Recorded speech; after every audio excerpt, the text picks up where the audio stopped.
నమస్కారం. ఆధ్యాత్మిక వార్తావాహిని భక్తి విశేషాలకు స్వాగతం. తిరుమలలో భక్తుల రద్దీ కొనసాగుతోంది. వైకుంఠం క్యూ కాంప్లెక్స్లోని 31 కంపార్ట్మెంట్లు మళ్లీ భక్తులతో నిండిపోయాయి. 2 రోజులు మాత్రం సాధారణ రద్దీ నెలకొనగా మళ్లీ గురువారం నాటికి రద్దీ పెరిగింది. బుధవారం స్వామివారిని 70,000 మందికి పైగా భక్తులు దర్శించుకున్నారు. గురువారం ప్రత్యేక సేవల నేపథ్యంలో ఈరోజు కూడా దర్శనాల సంఖ్య అదే స్థాయిలో ఉండవచ్చని అధికారులు తెలిపారు.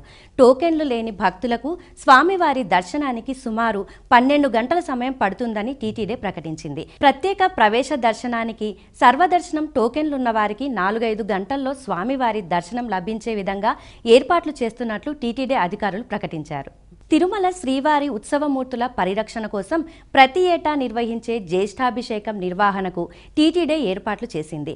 జ్యేష్ఠ మాసంలో జ్యేష్ఠ నక్షత్రంతో ముగిసే విధంగా 3 రోజుల పాటు ఈ ఉత్సవాన్ని నిర్వహిస్తారు. శుక్రవారం నుండి ప్రారంభమయ్యే ఈ ఉత్సవాల నేపథ్యంలో 28వ తేదీన శ్రీవారి ఆలయంలో ఆర్జిత సేవలు రద్దు చేసింది టీటీడీ. ప్రపంచ ప్రఖ్యాతిగాంచిన తిరుమలేశునికి నిత్యం నిత్యోత్సవాలు, ప్రతి వారం వారోత్సవాలు, ప్రతి మాసం మాసోత్సవాలు నిర్వహిస్తారు. స్వామివారికి నిర్వహించే సేవలలో ఎక్కువ భాగంగా ఉత్సవమూర్తి అయిన మలయప్ప స్వామివారికే నిర్వహిస్తారు. స్వామివారికి ఏడాది పాటు జరిగే ఉత్సవాల కారణంగా ఉత్సవమూర్తుల విగ్రహాలు అరిగిపోకుండా ఉండేందుకు కవచధారణ చేసే ప్రక్రియే ఈ అభిషేకం. 1980 నుండి కూడా విగ్రహాలు అరుగుదల జరగకుండా ఈ కార్యక్రమాన్ని ప్రతి సంవత్సరం నిర్వహిస్తోంది టీటీడీ. ముందుగా స్వామి అమ్మవార్లను కళ్యాణోత్సవ మండపంలో కొలువుదీర్చి ఆవాహనం, నవగ్రహ పూజ, కలశారాధన, హోమం నిర్వహిస్తారు అర్చకులు. అనంతరం ఉత్సవమూర్తుల్లోని దేవతామూర్తులను కలశంలోకి ఆవాహనం చేసి శ్రీదేవి భూదేవి సమేత మలయప్ప స్వామి వారి పంచలోహ కవచాలను సడలింపు చేస్తారు. ఈ సందర్భంగా స్వామి అమ్మవార్లకు స్నపన తిరుమంజనం నిర్వహించడం ఆనవాయితీ. ఆ తరువాత స్వామివారికి వజ్ర కవచ ధారణ చేస్తారు. అనంతరం ఆలయంలో స్వామి అమ్మవార్లకు ప్రత్యేక పూజలు, నివేదనల సమర్పణ జరుగుతుంది. రెండో రోజు స్వామివారికి ప్రత్యేక పూజల అనంతరం ముత్యాల కవచంతో అలంకరిస్తారు. స్వామి అమ్మవార్లకు సడలింపు చేసిన కవచాలను మరమ్మతులు చేసి వాటిని 3వ రోజు ధారణ చేయడంతో ఈ అభిధేయక అభిషేకం పరిసమాప్తం అవుతుంది. ఇక ఏడాది పొడవునా స్వామివారు స్వర్ణ కవచంలోనే భక్తులకు దర్శనమిస్తారు. తిరిగి వచ్చే ఏడాది జ్యేష్ఠాభిషేకం రోజున స్వామివారికి స్వర్ణ కవచాన్ని తొలగిస్తారు. ఈ సందర్భంగా శ్రీవారికి నిర్వహించే ఆర్జిత సేవలు 28వ తేదీన రద్దు చేసింది టీటీడీ. ఉత్తరాంధ్ర ఆరాధ్య దైవం విజయనగరం పైడితల్లి అమ్మవారి ఆలయ నూతన శిఖర ప్రతిష్ఠ మహాకుంభాభిషేకం వైభవంగా జరిగాయి. ఈ కార్యక్రమంలో గోవా గవర్నర్ పూసపాటి అశోక గజపతిరాజు దంపతులు విఘ్నేశ్వర పూజలో పాల్గొన్నారు. ఎంపీ కలిశెట్టి అప్పలనాయుడు, ఎమ్మెల్యే అదితి గజపతిరాజు ఆధ్వర్యంలో 3 రోజుల పాటు జరుగుతున్న ఈ కార్యక్రమాల్లో భక్తులు భక్తి శ్రద్ధలతో పూజలు చేస్తున్నారు. పైడితల్లి అమ్మవారి ఆశీస్సులు ప్రజలందరిపై ఉండాలని, దేశం రాష్ట్రం అన్ని రంగాల్లో అభివృద్ధి చెందాలని అమ్మవారిని వేడుకుంటున్నట్లు ఎంపీ చెప్పారు. మంత్రి కొండపల్లి శ్రీనివాస్, కలెక్టర్ రామసుందర్ రెడ్డి, ఎస్పీ దామోదర్, ఆలయ ఈవో శిరీష తదితరులు పాల్గొన్నారు.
యాదగిరిగుట్ట శ్రీ లక్ష్మీ నరసింహస్వామి వారి ప్రధానాలయంలో స్వామివారి జన్మ నక్షత్రమైన స్వాతి నక్షత్రాన్ని పురస్కరించుకొని ఆలయ అర్చకులు శ్రీ స్వామివారికి ప్రత్యేక పూజలు శాస్త్రోక్తంగా నిర్వహించారు.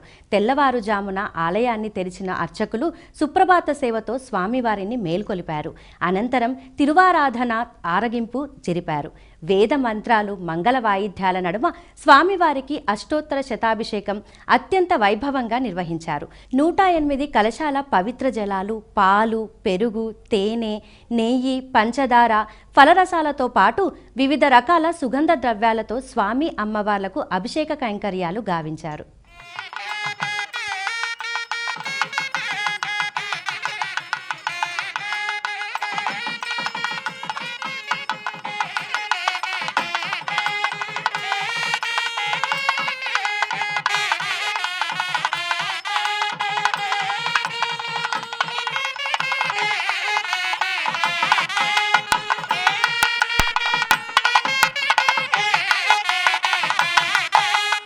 యాదగిరిగుట్ట శ్రీ లక్ష్మీ నరసింహస్వామి వారి ఆలయంలో ఏకాదశి పర్వదినాన్ని పురస్కరించుకొని లక్ష పుష్పార్చనను అర్చకులు ఘనంగా నిర్వహించారు.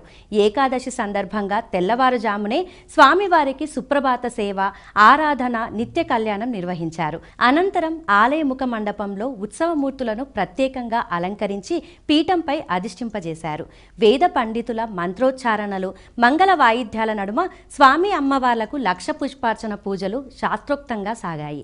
యాదగిరిగుట్ట క్షేత్రంలో స్వామివారి జన్మ నక్షత్రమైన స్వాతి నక్షత్రాన్ని పురస్కరించుకొని గిరి ప్రదక్షిణ వైభవంగా జరిగింది.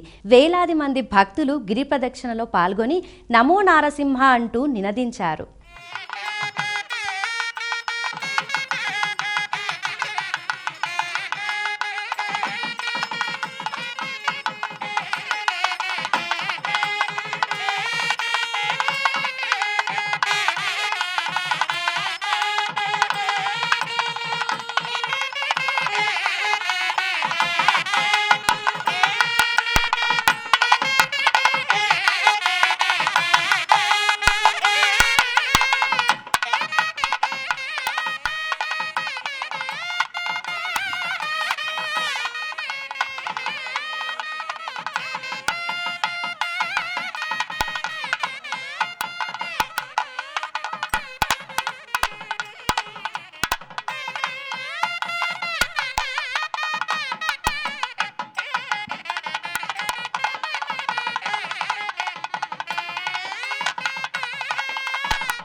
నిర్జల ఏకాదశి సందర్భంగా హైదరాబాద్లోని ప్రసిద్ధ ఖైరతాబాద్ బడా గణపతి ఉత్సవాలకు సంప్రదాయబద్ధంగా కర్ర పూజ నిర్వహించారు.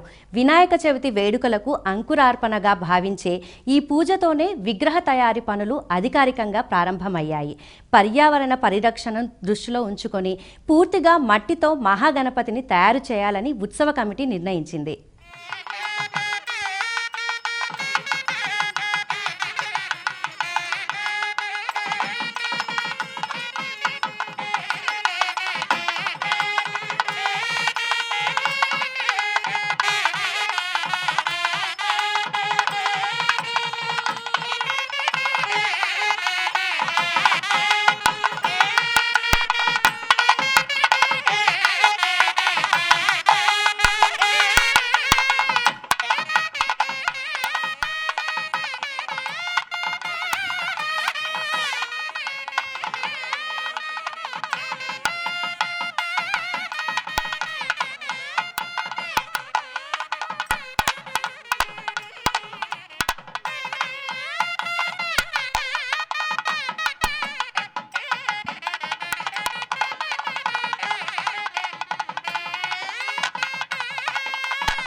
అస్సాంలోని గౌహతిలో ఉన్న ప్రసిద్ధ కామాఖ్య దేవాలయంలో అంబుబాచి మేళా ఘనంగా జరుగుతోంది. కామాఖ్య ఆలయంలో ఏటా అత్యంత వైభవంగా జరిగే అతిపెద్ద ఆధ్యాత్మిక ఉత్సవం ఇది. ఈ మేళను స్త్రీశక్తికి పునరుత్పత్తికి ప్రతీకగా భావిస్తారు.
పూరి జగన్నాథుని ఆలయంలో ఎగిరే జెండా వెనక ఆసక్తికరమైన అంశాలెన్నో ఉన్నాయి.